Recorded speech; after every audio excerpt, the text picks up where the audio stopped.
Hey guys, welcome back to Let's Play Donkey Kong Country. I'm Phil. I'm Danny. Let's keep it going. We just finished up pretty much the whole first world there. I don't know what the first world's called. Let's call it Donkey Kong 1. Okay. So many bananas in the background. You'd think after this he'd be done. He'd have all his bananas and he'd be fine, but he's fucking greedy. There can never be enough bananas for the Banana King. Okay. Come on, have you ever seen Charlie the Unicorn? Oh yes! Oh my yes! Oh my god, I completely forgot about that. Yeah, but you were the Banana King, Charlie. I can't do it at all. So technically, does that make Donkey Kong the Banana King in all reality? I would assume so. It was Cranky Kong, but then Donkey Kong took over.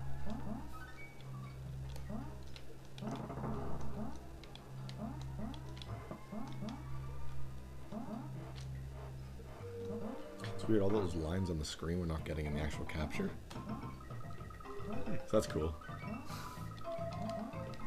Weird little fact, you probably already knew this, but you know Cranky Kong, he's like, I guess he's the original Donkey Kong from the original Donkey Kong game. So this is, so technically this Donkey Kong is the Donkey Kong successor. Jr. Interesting. Yeah, I guess, I don't know when they actually decided that was going to be the case, but I guess Nintendo like did confirm it. So if you don't even remember, yeah, get as many of these as possible. Don't go for them all, just go crazy. Every 100 is an extra life. If you get all the way at the end, there's a big statue. If you get it, it doubles the amount that you currently have. So I just go to the very end. And keep fucking going. Wow, that's twice. That's twice in one. Naughty. I know, seriously. It's not like me at all. And then jump over the top. And now instead of 203, you'll have 406.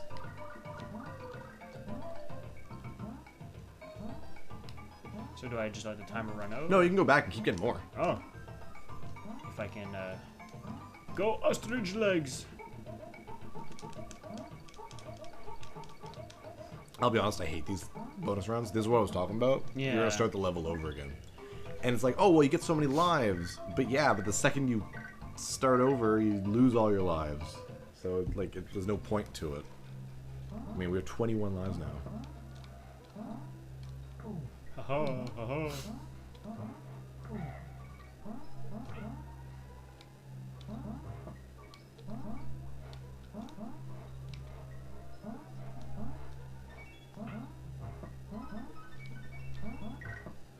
Nice.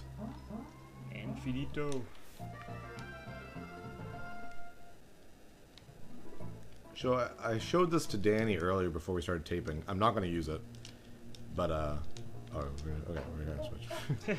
Down there, underneath the barrel there's a barrel that will allow you to skip the stage, but I don't want to do that. I don't know who would ever have thought of that, but you know, whatever. Again, brings you right back to the Mario scene.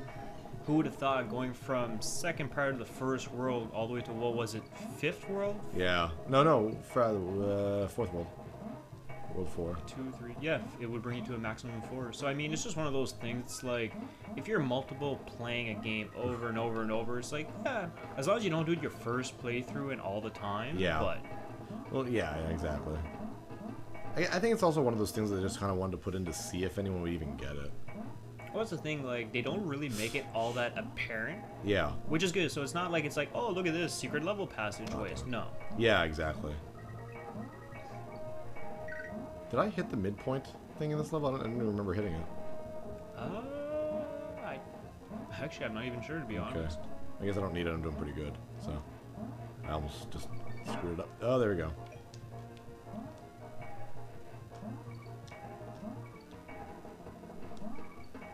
Come on. Ugh.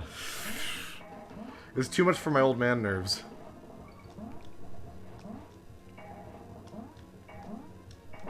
Damn. Let's hope we did hit the barrel.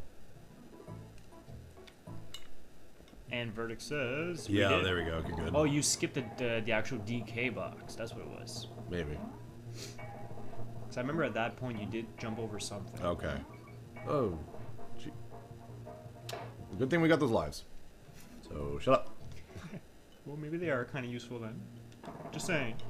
Oh, they will be when we get to like the industrial world, like World 5. That was like the worst. Yeah, and then the caverns for World 6. Chimp caverns, I think. Yeah, it's gonna wreck us up.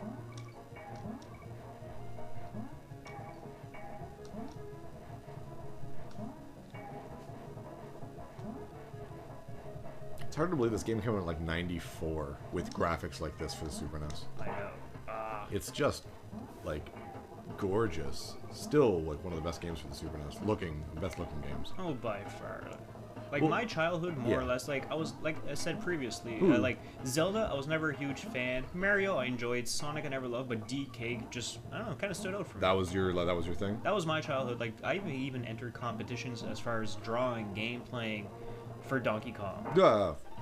That's the very end too. Speaking of competitions, like I was telling you earlier, like when when this game came out, a year later, Blockbuster in Canada had a competition of some sort, and I ended up winning for the store in my area. And for a 10-year-old kid, that's awesome. Like it's the prize was 2 free game rentals a month for an entire year, so 24 free game rentals. I guess to like a normal person that wouldn't be very much, but for me when I was a kid, that was so amazing. Geez, even now for me, I wouldn't mind that. Yeah, oh yeah, that's true actually. Especially with the prices that game rentals are now. But no, it blew my mind. It's like why I first tried like Mario RPG, and I rented a PlayStation and rented like a couple PlayStation games. It's the first time I played Wild Arms. Oh, I remember back in the days renting a PlayStation 1, me and my cousin, getting 3 Extreme was, back in the day I used to be huge on skateboarding, BMX, and to see those great graphics of the PS1 doing a kickflip over a stop sign. Yeah, exactly. But games have definitely come a long ways. I mean, God, yes. even just... I find for even the new Donkey Kongs coming out, they still feel like the old game, but they still feel like they've come a long way. Yeah, well, I think one of the best things about it is that it's by a different developer now, and I think that helped kick in a lot of new life into it. Okay. What actually company took it over? Do you remember? It's Retro. Oh, okay. Retro Studios. I actually did a video on Donkey Kong Country Returns from my Alpha Gameathon, Okay. which I haven't updated in about a year, so maybe I should get to that. But yeah, I did DKC Returns, and it's this game is made by Rare. It's an English studio in England, but Retro Studios made DKC Returns. They're the same people who made Metroid Prime. Actually, how do I get up here again? Oh, bring that tire over to the left. Yes. Yeah. And their situation is situated in Texas. And you would expect, like, I don't know, completely different kind of cultures there. You can also bring it over there to bounce off of up here, too. I'm not sure if you need it, but... Better safe than sorry. But yeah, Retro did an amazing job of making it feel like Donkey Kong Country without making it feel just exactly like Donkey Kong Country. I'm actually really pumped for the new one coming out. What was it, Winter? Oh, Tropical Freeze. Yes. Looks awesome. It really does. And I know everyone else is like, oh, it's just another 2D platformer. And I'm like, I love 2D platformers, so screw off. As long as not everything's a 2D platformer, I'm happy. Well, like I said, it's like I love seeing new games, but I love having the old feel to them also. Yeah. Well, I'm surprised they haven't tried to make another 3D Donkey Kong. They only brought out, I'm pretty sure, like, DK64 was the only full 3D Donkey Kong country, or Donkey Kong game, wasn't it? I do believe so, yes. And it's sad, too, because a lot of people gave it a lot of flack, to be honest. Like, they're like, oh, it wasn't the original feel. Yeah. Well, Hands down, nowadays... it was one of my favorite, though. Like, I love playing that game Yeah. through. Nowadays, it's very much regarded as, like, this crazy classic. I'm actually one of the few people who nowadays, anyways, I didn't like it. I still don't like it. I've tried to play through it. It's just me. I know I'm being kind of a party pooper, but there we go. But no, it definitely changed the game Yeah. to what people were used to. Yes, absolutely. And I'll be honest, I did have a hard time getting into it at first because it was so different. Mm-hmm. But it was just one of those things. It's almost like you almost force yourself to like something because you know you've liked the previous games. Okay. And for me, it's just like, you know what? I'm going to keep giving this a chance just because I know there's bound to be some potential into it. And I don't know. It really helped out, and I think I was able to enjoy the game that much more. Okay. And I ended up liking I ended up Banjo-Kazooie a lot more. I really, really enjoyed Banjo-Kazooie. Have you actually tried the one out for the Xbox? I've yet to try it myself. I forget what it's called. Nuts and Bolts? Is that what I it's can't called? remember exactly what the actual title It's of the it. one where you can like make cars and stuff. Yes. I've owned it for 4 years. I have still not played it. I still need to play Banjo-Tooie. Because that was still on the 64, correct? 60. Yes, exactly. I have it for like Xbox Live Arcade. Okay. But I'm still trying to find the original cartridge, and I'm very weird when it comes to like I want to try to play games in chronological order. I'm like so weird when it comes to that. You know what? I'm in the same boat. Even from simple games like that, even if they don't even follow, but I still want to play them. Being like, you know what? I played from 1 to 5. Yeah, and you, I don't know. To me, it's like I want to see what kind of advancements they've made with certain games. I guess it's like Final Fantasy. None of them follow one another, but I love playing them in order. Just so I can see the evolution of the series. I guess. Exactly. But no, I really should play that one. Seeing how like Rare doesn't really make any games that are super good anymore, I guess I gotta take what I can get. Yeah. Though, I don't know, the new Killer Instinct looks decent. What are you thinking about that? I was very indifferent about it at first because first thing Xbox said was, we are going to make this more story heavy than a fighting game.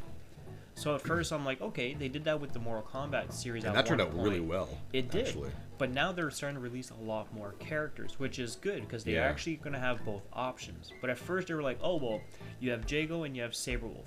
If you want to use Orchid, Fulgor, any of these old characters, you're going to have to buy them.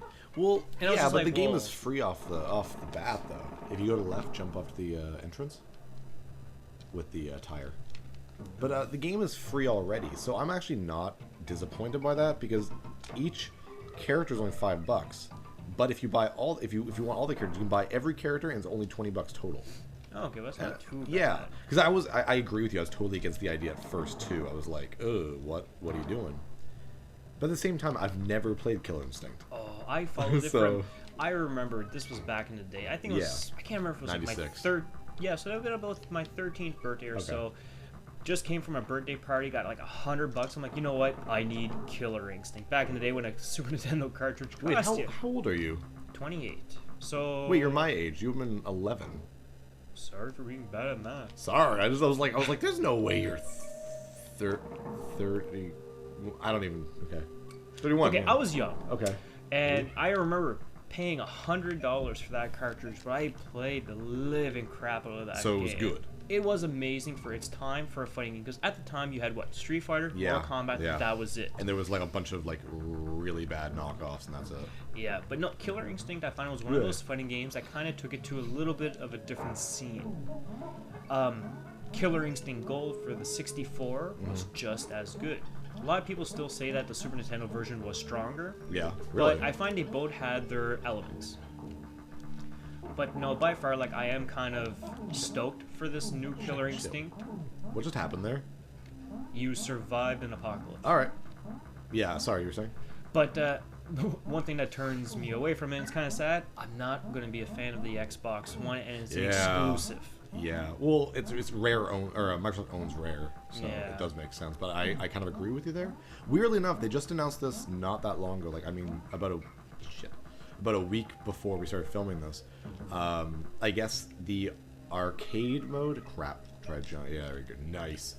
That's what I was talking about. Stealing a goal. What was I friggin' saying? Killer Instinct. Thank you. They're gonna release all the characters first. Really?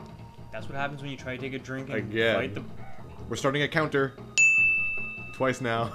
They're releasing the story or the mission mode or whatever, the arcade mode, the mode in which you play against non-humans. Okay. After they release all the characters, and they're releasing all the characters on a schedule. So it's like, how long is it going to take to actually get a game out of this? Huh. Because going back to the original Killer Instinct, I'm just trying to think off the top of my head. There was, what, 12 characters? I'm thinking maybe a little less. I have no idea. You're asking the wrong guy. Okay. Yeah, because if they start coming out with like one a week, not bad. But if you start doing one of those things I think one a month, yeah, that's what I think it's going to be like. That's going to be a little harsh because you think about it, it's going to take a total of 1 year to get a full-blown game with full characters in. So. Yeah, see, I'm not sure what they're going to do with that either, but I don't know, not excited, but I am interested in just seeing what they're planning on gonna be doing. Yeah, because like I can see their aspect of it is like story mode. You don't need more than 2 characters. Yeah. Because especially if they do it like they did with the Mortal Kombat game, I'm trying to think, was it Armageddon was probably the first one that really introduced something like that, where you make your own character. You evolve him, and you make him into your own Mortal Kombat character. Okay. And the story mode, like, I pumped in so many hours into it, but then, like, when you're done the game, you use that character in the fighting mode. Okay. So if they do something like that, at least you'll get your base time out of it. Okay. It'll be... I don't know. I'll definitely check it out if and when I get an Xbox One, which I do plan on doing. If it's anything like how long I waited for the Xbox 360, I just got it this year. Wow. Yeah, well, it's like me with the PS3. I didn't get my PS3 until 2010. And I got my 360, I think, in 2008. I was more of a PlayStation kid, but I'm definitely pumped for the PS4 release. Okay. But again, it's not one of those things I'll be getting on release day, even though with the dramatic price drop.